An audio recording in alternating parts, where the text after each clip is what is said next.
सुंदरकांड के पाठ कर रहे थे।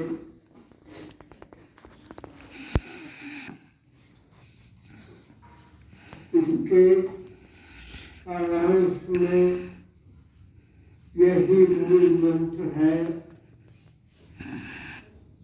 सकल सुमंगलदायक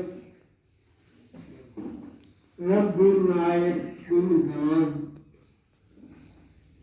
सब प्रकार की खुशियां देने वाला, सब के मन की अभिलाषाएं पूर्ण करने वाला, सबको सब तरफ से रक्षा प्रदान करने वाला रघुनायक गुणगान। भगवान श्री राम अर्थात जो इष्ट की भी हम उपासना करते हैं, उनके गुणों का दान, उनके द्वारा दिए हुए मंत्र से उनका सिमरन करना, और जो हम गा रहे थे उसको मन एकाग्र करके जो गाते हैं, सुनते हैं, सादर सुनाई एक तरफी भाव, जो श्रद्धापूर्वक आदर पूर्वक इसको श्रवण करते हैं, तो इस संसार सागर को बिना नौका के भी चल जाते हैं।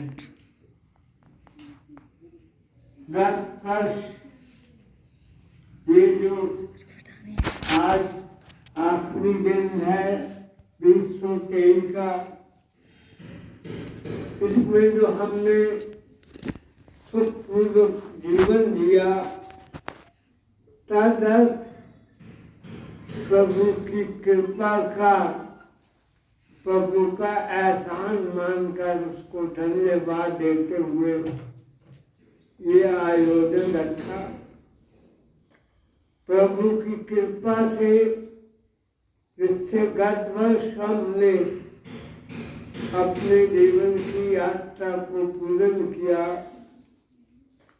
नव वर्ष भी उस प्रभु की कृपा से इस प्रकार से व्यतीत हो कि हम पर ये प्रभु की कृपा बनी रहे कि हम अधिक से अधिक समय भक्ति भाव से उनके चरणों की सेवा करते हुए, दर्शन करते हुए, सिमरन करते हुए जीवन यापन करें।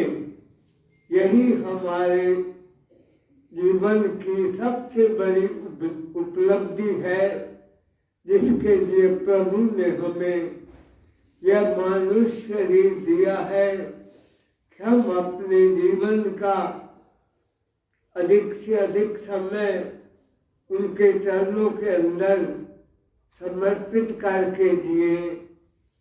जो कुछ भी हम करते हैं, जो भी हम धन आदि कमाते हैं, जो भी हमें जीवन का अवसर मिलता है, उसका उसमें प्रभु का हिस्सा निकालते हुए जो हम 24 घंटे देते हैं, उसमें घंटा आधा बैठ कर प्रभु का भजन करें, आरती पूजन करें। जो उसकी कृपा से दिए गए धन आदि के लिए हम अपना भरण पोषण कर रहे हैं, उसमें से हम उसका अंश निकालें, जिसको दान कहते हैं। येन केन विधि जगत में दान किए कल्याण। हमारे शरीर को जो परमात्मा ने स्वास्थ्य बख्शा है, हाथ पांव आदि हमको दिए हैं, उनके द्वारा उनके दरबार की, उनके चरणों की परमार्थ की सेवा करके जीवन में हम उसके अर्थ प्रभु के सेवा में लगाएं, यही हमारे जीवन की उपलब्धि होगी। हम आप सबको आने वाले 2024 की शुभकामनाएं देते हैं। श्री गुरु महाराज जी की तरफ से आपको आशीर्वाद मिले और आप इस प्रकार से सेवा सिमरन सत्संग दान करते हुए अपने जीवन का निर्वाह करें। एक पल का जीवन का भरोसा नहीं है। हमने देखा गत वर्ष हमारे ही संपर्क में आने वाले कई हमारे भगत भक्तानी लोग शरीर छोड़ गए। ये काल अचानक आके पड़ता है, हमें ये पता नहीं है कि हमने कल 2024 भी देखना है कि नहीं देखना है, अथवा पूरे साल के अंदर किस समय हमने या किसी ने भी इस संसार से चले जाना है। साल व्यतीत होता जा रहा है, दिन व्यतीत होते चले जा रहे हैं।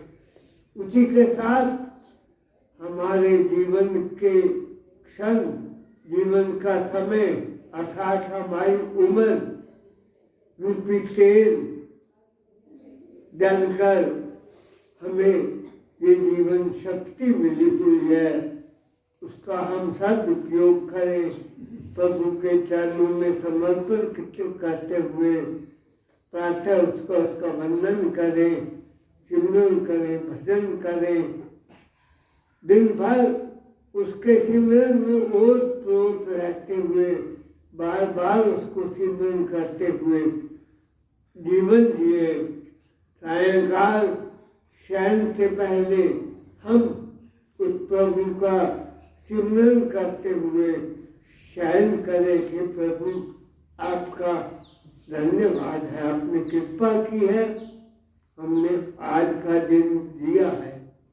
हमसे जो त्रुटि हुई हो, हमसे जो भूल हुई हो, उसको क्षमा करना, ऐसी भावना लेकर सुधार करें। प्रातः काल जब सूर्य उदय होने से पहले हम जागे ब्रह्म मुहूर्त में प्रभु का भजन करते हुए उनसे प्रार्थना करें, सर्वे भवन्तु सुखिनः, सर्वे सन्तु निरामया, सर्वे भद्राणि पश्यन्तु, मां कश्चित् दुःखभाग्य भवेत्। प्रभु आपकी कृपा बनी रहे, सब सुखी रहे, सब सुख प्राप्त करें, सबका सुख मंगल हो, किसी को दुख की घड़ियां देखने को न। ये निश्चित है, हमने एक दिन जाना है। ये अनिश्चित है, हमें कुछ पता नहीं कब हम इस संसार से चले जाएंगे। इसलिए हमें हमारे क्षण भंगुर शरीर को, अमूल्य मनुष्य शरीर जो परमात्मा ने हमें दिया है, उसका सदुपयोग करते हुए प्रभु के सिमरन में, सेवा में अपना जीवन व्यतीत करना है। दिन को ये कृपा मिल जाती है, दिन की ये भावनाएं बन जाती है, जो उसको अपने जीवन के व्यवहार में उतार लेते हैं, वो बड़े भाग्यशाली होते हैं। बोले श्री गुरु महाराज की। अब देखिए संस्कार है, ये हमारी छोटी सी बच्ची उमंग को गुरु महाराज जी की कृपा से, इसकी माँ की प्रेरणा से, इसके पिता अपने घर का जो माहौल देखती है कि हम सब कुटिया से जुड़े हुए हैं, उसी प्रकार से ये बचपन से ही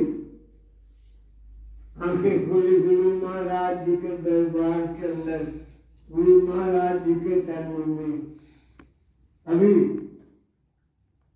थोड़े दिन पहले शारदा दादी बनी, उसके घर में गुड़िया हुई, ला के रखी यहाँ जो कोई नवजात बच्चे को लाता है, हम ये श्री गुरु महाराज जी के चरणों के आगे जहाँ फूल रखते हैं, एक उसको भी फूल के समान रख देते हैं। वो कितने जीव भाग्यशाली होते हैं जो पैदा होते ही गुरु महाराज जी के चरणों में आकर दर्शन करते हैं। आगे सब प्रभाव संगत का पड़ता है। संगत जिस घर में पैदा उसका क्या व्यवहार है, और जिसमें परिवेश में जीते हैं उनका कैसा प्रभाव है, इस पर डिपेंड करता है। इसलिए कहते हैं सत्संग करो, संतों की संगत करो तो तुम्हारा जीवन सुधर जाएगा। मुझे रात को पता लगा, भाई जी ने अब सुबह बताया मुझे कि रात्रि फलां भाई ने उमंग को भजन नहीं बोलने, मैंने उसको भी जांचा। देखो उमंग मुझे सबसे प्यारी है। उमंग वर्गा कोई महल्ले में बच्चा नहीं है, उसको कभी रूठने नहीं देना है। जो इतने छोटी सी होती हुई भी इसकी माँ है, जब ये मकान से यहाँ आ गए, छोटी सी होती थी, आरती में से आना ही आना, शाम को भी से आरती में आना ही आना है। तब मैं कहा करता कि देखो ये बच्ची कितनी लगन से आती है, जबकि उनके घर में से कोई भी परिवार का सदस्य आरती में नहीं आता है या फिजिकली हमारे संपर्क में नहीं है, लेकिन इस बच्ची को देखो क्या है लगन के ये लाजमी आती है। उसका ही ये प्रभाव हुआ, ये दरबार को मानने वाले दरबार के भक्तों के परिवार के अंदर सम्मिलित हो गई और आगे इस प्रकार की उमंग ऐसी हमारी बच्ची का जन्म हुआ। आप देखते होंगे, सुनते होंगे कितनी सर्दी होती, कितनी ठंड होती है। सुबह सुबह आरती से आके पहले बैठ जाती है। सानू तो 84 साल की उम्र में वाजा बजाना नहीं आया, ਇਹ ਤਾਂ 11 ਸਾਲ ਦੀ ਵਾਜਾ ਵੀ ਵਜਾਉਂਦੀ ਹੈ, ਭਜਨ ਵੀ ਗਾਉਂਦੀ ਹੈ। ਇਹਦੀ ਮਾਤਾ ਨੂੰ ਸਿਖਾਉਂਦੀ ਹੈ, ਜਨਨੀ ਜਨੇ ਤੋਂ ਭਗਤ ਜਾਨ ਕਹਿ ਦਾਤਾ ਕਹਿ ਚੂਰ नहीं तो जननी बांझ रहे काहे गवावे को। या तो उसका बच्चा दानी होना चाहिए, या उसका बच्चा वीर होना चाहिए, या उसका बच्चा धार्मिक होना चाहिए, अथवा पशुओं की तरह से बच्चों को पहले करने का तो कोई लाभ ही नहीं है। अब आप सब लोग हमारी उमंग में छोटी सी जब नाम रखा, लोग कहते फलाना रखो फलाना। हमारे अंदर परमात्मा जो प्रेरणा करता है, हमने कहा उमंग, उमंग है सादा आनंद। उन किसी भजन सुनो, बोलो श्री गुरु महाराज की, बोलो साचे दरबार। मैं